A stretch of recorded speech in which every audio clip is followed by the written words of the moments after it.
What's up, everyone? I'm Nick. And I'm Em. And welcome into the Ominous Archives.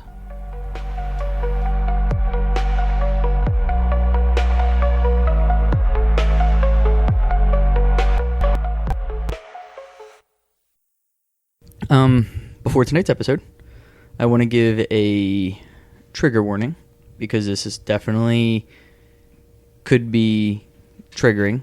I would probably say it's not suited for anyone under 13. We're going to be covering a topic that's potentially disturbing to some, and it could also be triggering as we are going to be talking about the topic of slavery, like a subtopic in tonight's episode. So if any of those gore or slavery, if anything that's triggering or turns your stomach easy, this is probably an episode to skip. If not, we're rolling into episode 34, and we're going to turn our eyes into one of the most haunted houses in America, if not possibly the world. It's a place where unimaginable cruelty once lived behind the elegance and wealth, and where that cruelty never really left. This is the story of the LaLaurie Mansion, a grand house in the heart of New Orleans, and the unspeakable horrors that was kept inside it. Okay. So, we're going to head on back to the early 1800s, where Marie Delphine Macarty, later known as Madame LaLaurie, was born on March 19th, 1787. She was born into one of the most powerful, privileged Creole families in New Orleans. Her father and her mother were descendants from French nobility. The Macartys, were aristocrats,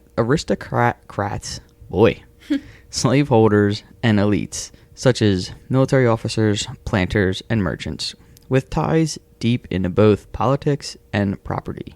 From childhood, Delphi was taught that she was exceptional. She was raised with a silver spoon and this unshakable belief that she was entitled to power. Her moral compass was constructed around one thing, and that was control. And it would cost others dearly. So, at just 14, Delphi married Don Ramon de Lopez y Anglo. What a name. Yeah. Now we're talking 1801 at 14. Yeah, that's crazy. He was a high-ranking Spanish official. It was a prestigious match until he was summoned back to Spain, and on his return, he died at sea. And Delphi gave birth to their daughter, Borqueta, in Havana in 1805. So 4 years after they were married. So, little side note, she was 8.5 months pregnant when Don Ramon Left. had to go back. That's so sad. So he brought her with him. He was like, no, we're going to Spain. Yeah. She's like, I don't want to leave. Right. But more like, I'm 8.5 months pregnant. Right. We're, and had the baby in Havana. I believe it was after he died. Yeah.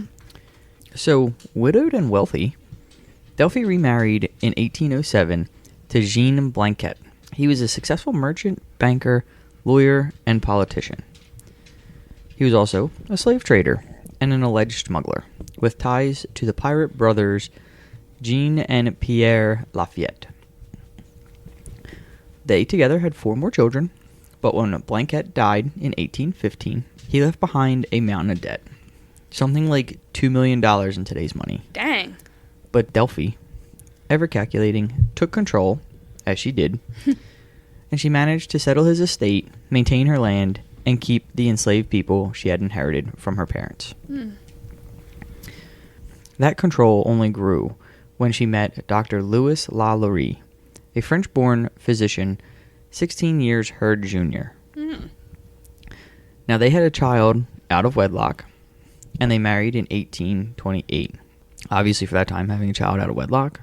No bueno. Yeah. So some say they married because they were having a kid. Right.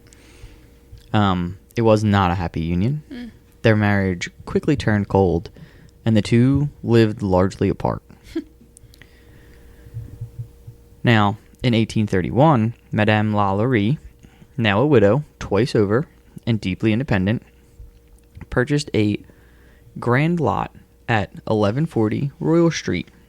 Placing the property solely in her name, she designed a 2-story mansion with sweeping iron balconies and marble floors, right in the heart of the French Quarter. She moved in with her husband, 2 daughters, and a staff of enslaved servants. To the public, Madame LaLaurie was grace incarnate, a charitable woman, a hostess of elegance. She was seen tending to the sick during the yellow fever outbreaks, donating to the church, and throwing refined parties for the New Orleans society. Behind those wrought iron balconies, Delphine LaLaurie wielded her power with cruelty that shocked even other slaveholders. And that says a lot. Yeah.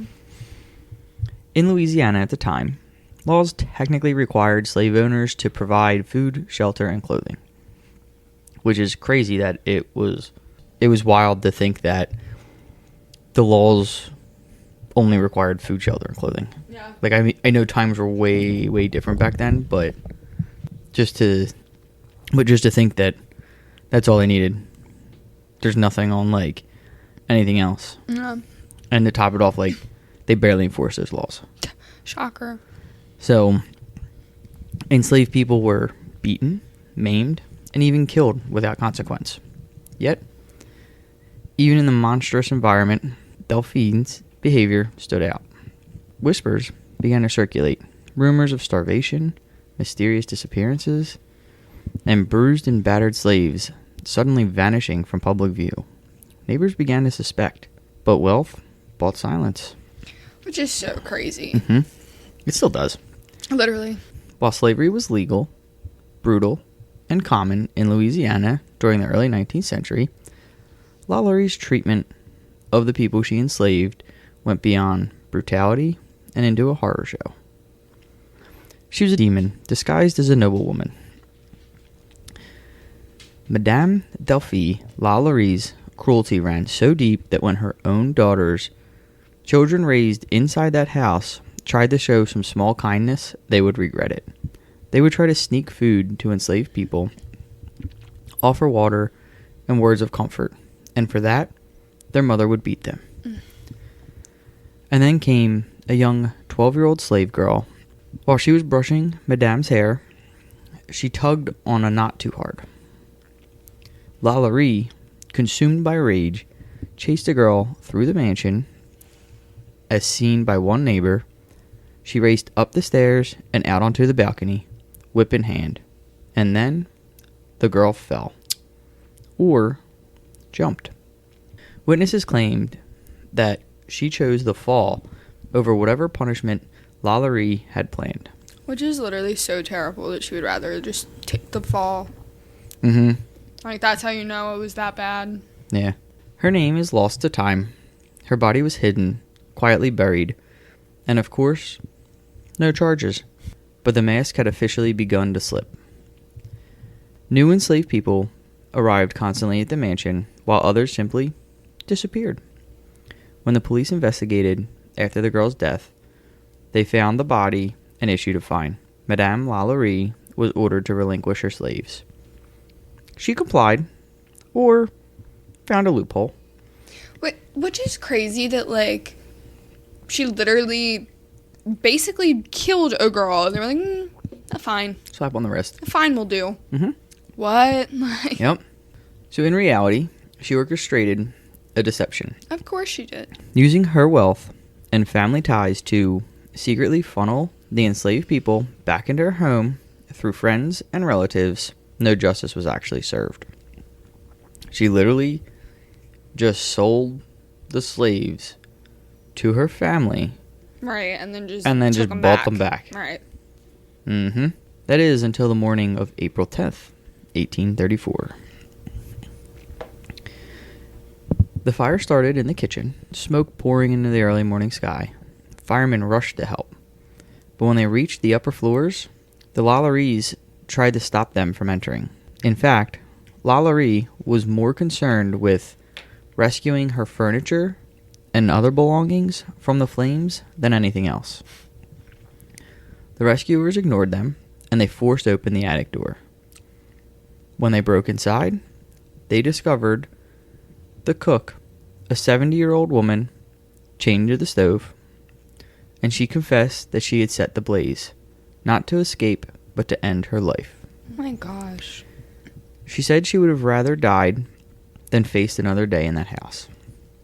She'd been chained there for weeks, beaten, starved, punished for minor mistakes, like too much salt in a dish. And the thing was, now, the fact that she had the fact that she just chained a person to this, like, to a stove. Yeah. And didn't feed them, didn't nothing, just cook for me. Feed me, but I'm not going to feed you. Feed me and make sure my dishes are right. Right. It, like, literally makes me sick. Mm-hmm. And, like, the fact that she, like, it literally was stated that, like, she didn't set that fire to escape. She literally she just wanted out. Because it said that, now they broke in upstairs. Yeah. That attic door.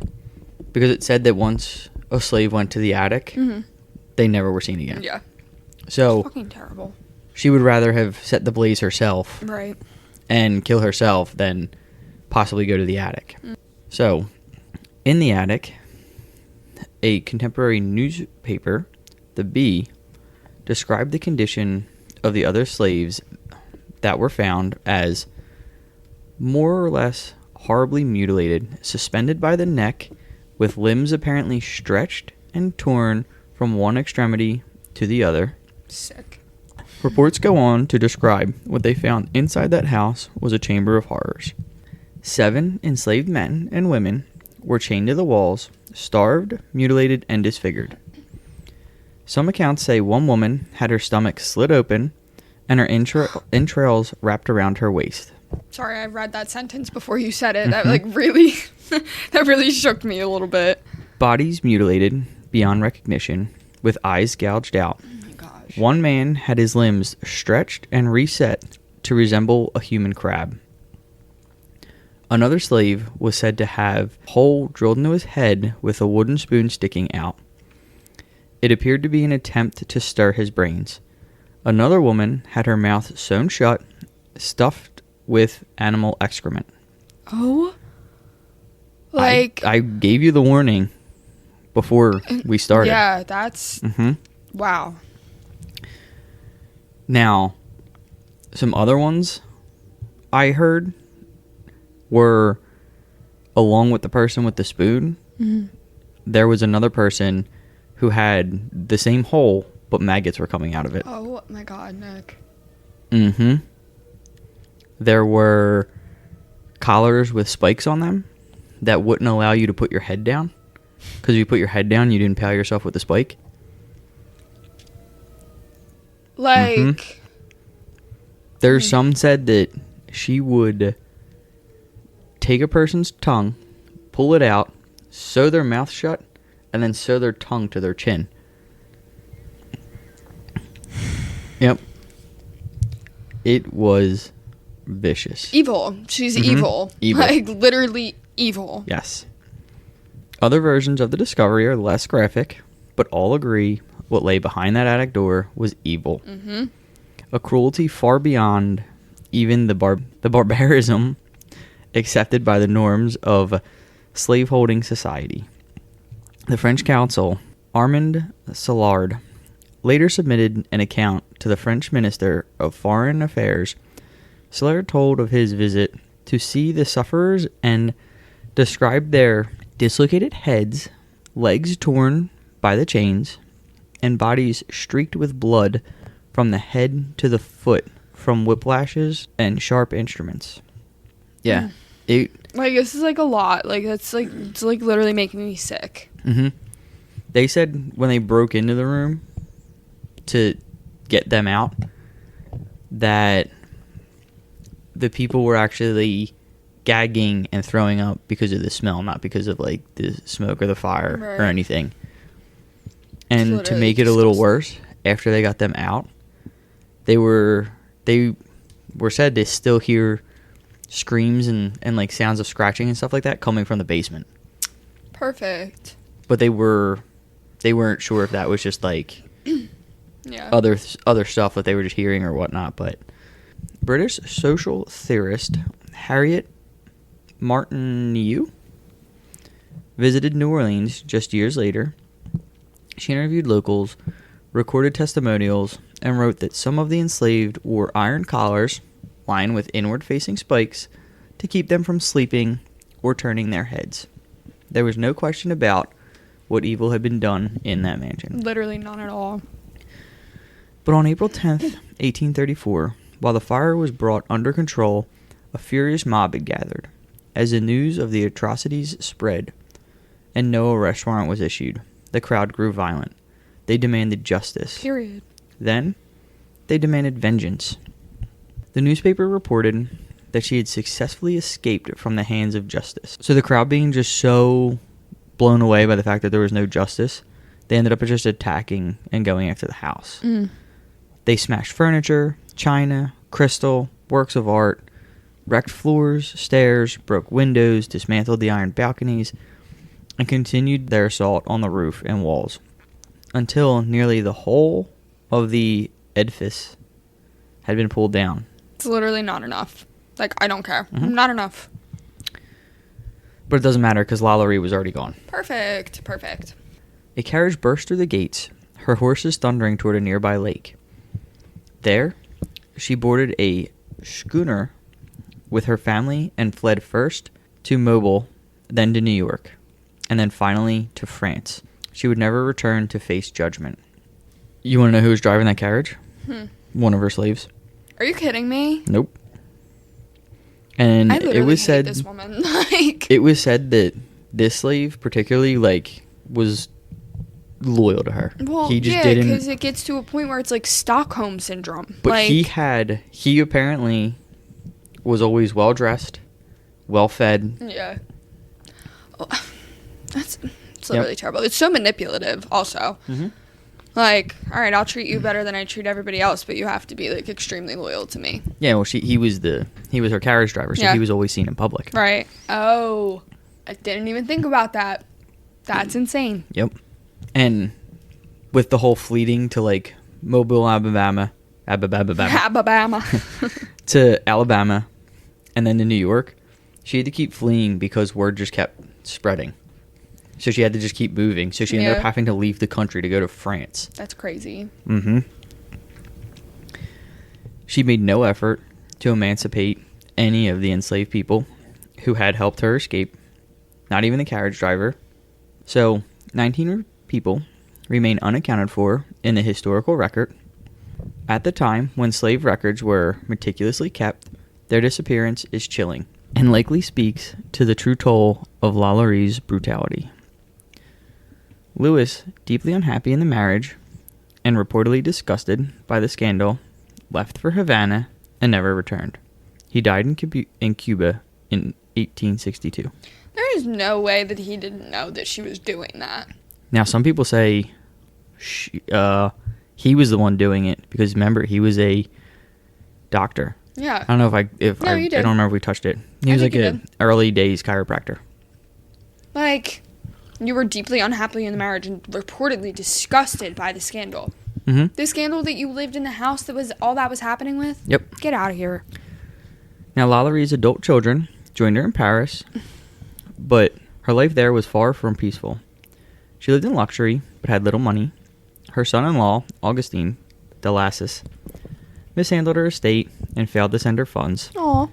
forcing her to borrow heavily just to stay afloat. She eventually considered returning to New Orleans to fix her finances. Her son, Paulin, who knew her best, was horrified by the idea. He warned that she hadn't changed, hadn't acknowledged the horror of 1834, and that her return would only bring more shame and suffering to the family. He described her nature as indomitable and said she was completely unaware of why she had become a social pariah. Like, yeah, right. Now, despite rumors that she was gored to death by a wild boar in 1842, which probably would have been almost just, she actually died in Paris on December 7th, 1849, after having a long illness. She was initially buried in Montmartre Cemetery, but her remains were quietly returned to New Orleans in 1851 and reinterred in St. Louis Cemetery No. 1. Her name does not appear on an official burial records, but the tomb belongs to her son, Paulin Blanquette, making it almost certain she's buried there, hidden in plain sight among the city she once terrorized. Which is just, like, sick. Like, that's literally, like, why does she get that? Why does she get to be buried there? Like, yeah. No. What makes it even worse?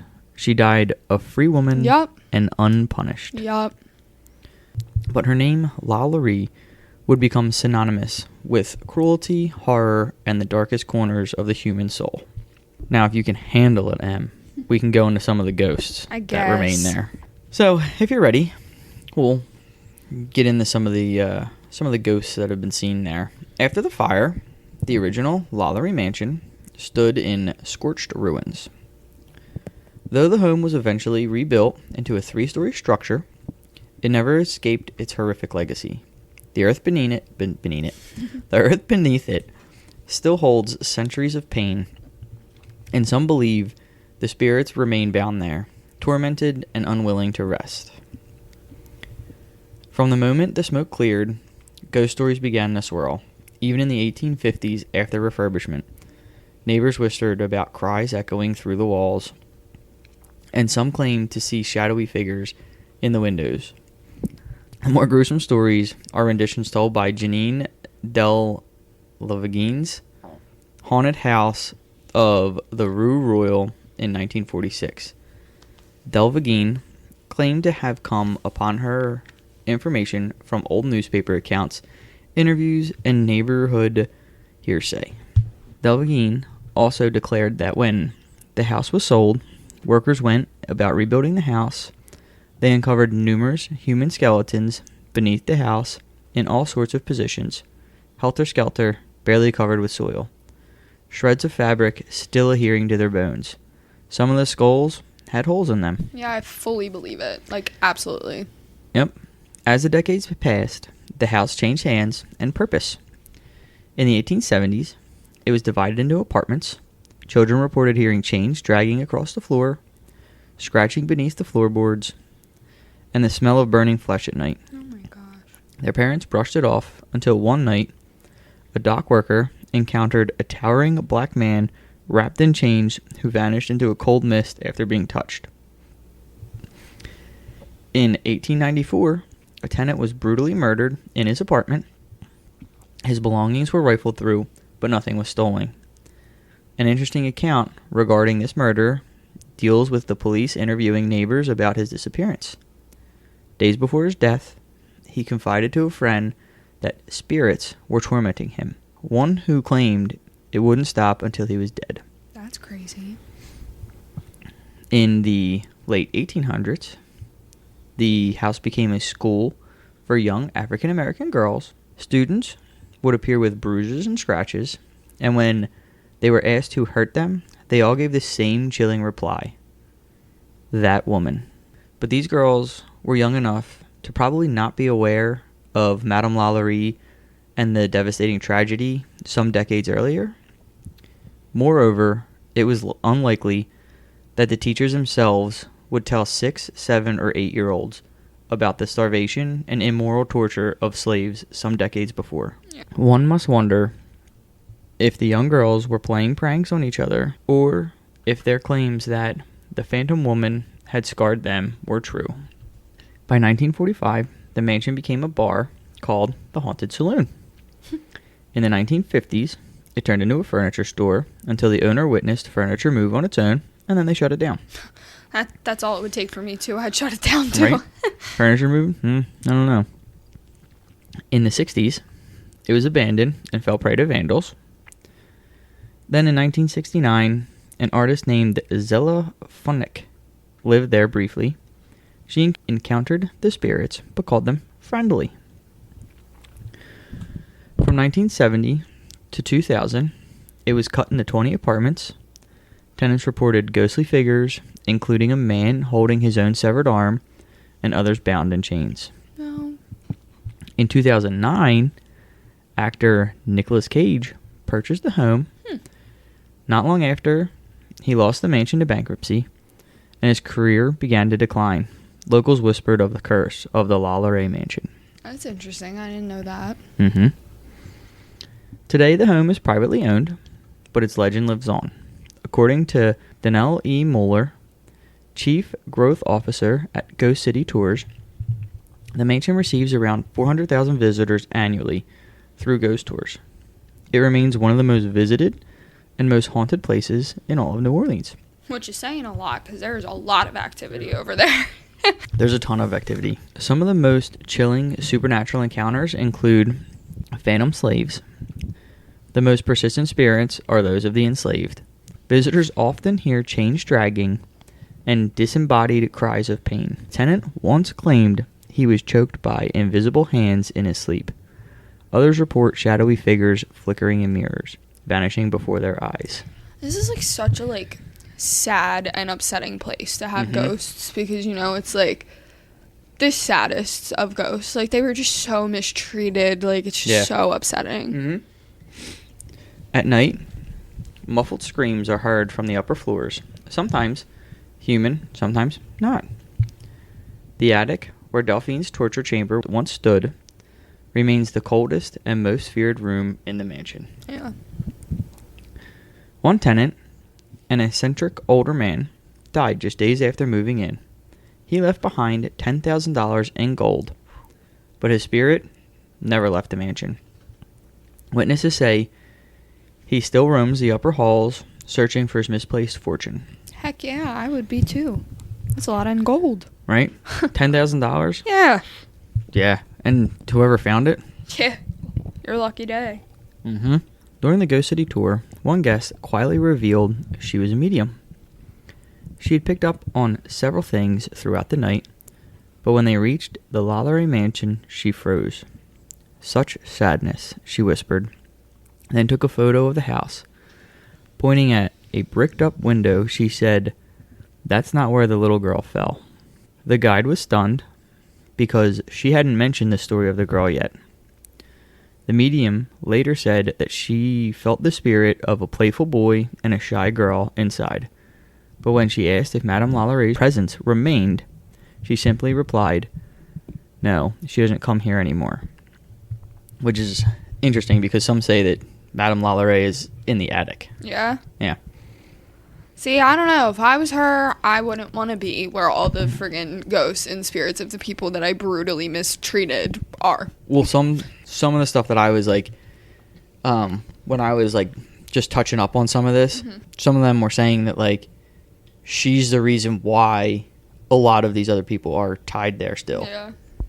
So I didn't hear that about the medium. Yeah, that's crazy. Even today, the horror of the LaLaurie Mansion continue to ripple across the internet. Reddit is filled with stories from people who claim to have had chilling experiences in or around the infamous home. Some are tourists, others, like this next person, lived it firsthand. This is the housekeeper's story from Our Paranormal. I was going through a rough patch and took a housekeeping job in downtown New Orleans. The place was stunning, huge, historic, pure, French Quarter beauty. But the first time I left, I caught a whiff of something awful, like burnt, rotten meat. It came and went, with no clear source. When I returned to clean the second floor, I heard chains dragging. At first, I thought it was from outside, but then I realized it was coming from within the house. The other housekeeper told me just to ignore it. Later that day, I heard a young girl scream, followed by a woman shouting, "Get in here." I ran downstairs, terrified again. I was told to keep my mouth shut. This pattern continued for weeks. Chains, screams, terrible smell. One day, I saw a tall, dark man with chains around his neck. That was it. I quit, without saying a word. Years later, during a ghost tour in New Orleans, I recognized the house. I had been working inside the LaLaurie Mansion and never knew it. This story matches other reports. The smell of death, the dragging chains, the disembodied screams. What makes this account especially eerie is that the storyteller had no idea what kind of house she was working in until years later. Whether that's true or not is what's up for debate. Also, like, the other person, like, telling them just to, like, to calm down and, like, to ignore it is also crazy because, like, did they know where they were working? Mm-hmm. Like, did they know where they were at in the history? That's crazy. They probably ended up finding out, or they probably ended up knowing, and they were just like, just don't say anything. It's just not worth it. No, I literally don't even... the immediate... That was it. I quit. Mm-hmm. Yeah. Like, I would quit, too. Yeah. Especially saying something like that. Like, it's absolutely insane. Over the years, the horrors of the LaLaurie Mansion have been twisted into legend, and like all enduring ghost stories, some details have been exaggerated, distorted, or completely fabricated. Of course. So we're going to go through a quick little myth and reality, little bit. So myth, Madame LaLaurie bathed in blood to preserve her youth. Reality, there is no historical evidence of this. The bloodbath imagery is borrowed from Elizabeth Bathory lore and is folded into LaLaurie's story much later, like after her revival in pop culture. Yeah. Myth, hundreds of bodies were discovered in the mansion.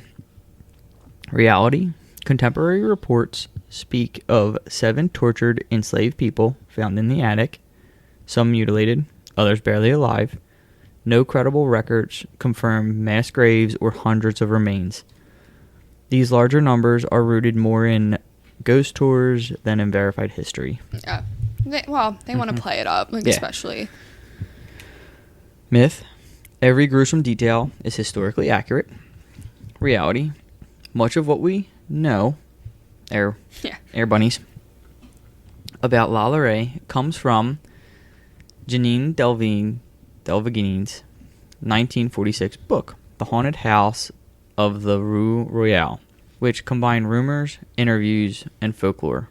For example, the tale of the skeletons discovered decades later beneath the house likely draws from Renovation-era ghost stories, not archival records. Yeah. Still, to the core though, the truth remains that Madame LaLaurie was a woman of immense cruelty, and what happened inside her Royal Street mansion was horrifying.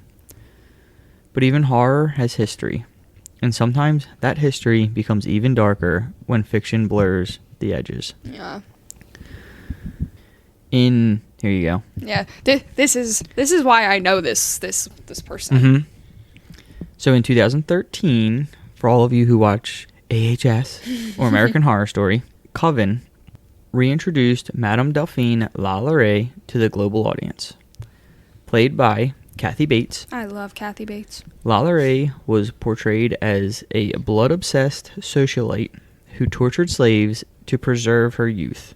The series also paired her with legendary voodoo queen Marie Delphine and exposed a fictional twist, since the two women never crossed paths in real life. Though wildly inaccurate, the show revived public interest in both women, cementing LaLaurie as a pop culture villain. Why she likely never bathed in blood, and certainly never shared a scene with LaLaurie, AHS made sure her legacy of horror reached a new generation, turning the LaLaurie Mansion from a local legend into a global icon of macabre. I can say I love American Horror Story. Like, I've seen most of the seasons. Coven is one of the best well-done seasons. It's really good. Mm-hmm. It's definitely interesting. Yeah. And she's definitely evil. Yeah. I'll have to watch it. Yeah, I've never seen it. That season's definitely really good. Kathy Bates is literally awesome. She plays her amazingly. So today, the mansion is privately owned, but it remains a major stop on ghost tours throughout New Orleans. Guides lower their voices when they approach the gates. Guests often refuse to go near the windows. If you ever find yourself on Royal Street, stop for a moment. Look up at the grand iron balconies and feel the air shift. But don't linger too long. The LaLaurie Mansion does not like visitors. So... That was a doozy. Right? That is... There's... crazy. So there's another side lore about this stuff that I heard. And I was actually, when I listened to, like, when this podcast came up, because I obviously for each podcast, for each episode, I'll make a list of podcasts. So yeah, so I'm constantly, I'm fresh and constantly kind of like thinking of it, and this way I have like the little things in and out, little like other facts. So it's also said that LaLaurie took care of, I think they were calling it the devil baby. Now it's going to get fuzzy and stuff, and it might not be like totally like accurate. Yeah, but apparently some like, I think it was like some voodoo witch, not the one that we talked about. But she had a baby, and it was the Antichrist or son of the devil. Yeah. And long story short, somehow it ended up in Madame LaLaurie's hands, and she tortured it along with her slaves. Oh, perfect. And for a while, in like the 1800s, people would, it said, to carve gourds and stuff. Like, you know what I'm talking about, gourd-wise. Yeah. To look like the devil baby, to keep it away from attacking them. Dang. Yeah, so I was like aside, I was like, whoa, I didn't know that. Yeah. Like, I thought I clicked on like a wrong thing. Right. And then it like tied back into all this, and I was like, whoa, I never heard that before. That's I don't even know crazy. where they pulled that from. That could be completely fake. Yeah. But I mean, shit, it's crazy to think about. So, I hope you guys enjoyed that episode. It was very informational. Like I said, it was definitely gruesome. We tried, and I wouldn't say we tried to stay light on it, but it's not too late. You can't really get too late with that. There's no way to, be light. It's heavy. I have to credit this episode to Sam. Yeah. Sam wrote this one fully out. Very good job. Yeah, she's been doing a bunch of the episodes. I can't wait to post these pictures too, because the pictures, like the original, like she absolutely kills it with everything. Yeah. She has her own podcast. You can go listen at Scare Me Sam. She reviews horror and thriller books if you are looking for one. She also has a website, scaremesam.com, where you can go and check out her blog and see some of the stuff she posts about. There is a contact on there, so if you wanted to get into contact with her, you can also go and follow us on our social medias. The Ominous Archives. Or if you have been to the mansion. Yeah. Or if you just have your own spooky story, email us at ominousarchives@gmail.com. All right, guys, we are getting out of here. Yes. I am losing my voice. Nick needs new contacts. He needs to take his contacts out. Yeah, my contacts have to come out. Don't forget to come back next week as we dive into more strange and haunted stories in the Ominous Archives. See ya. See ya.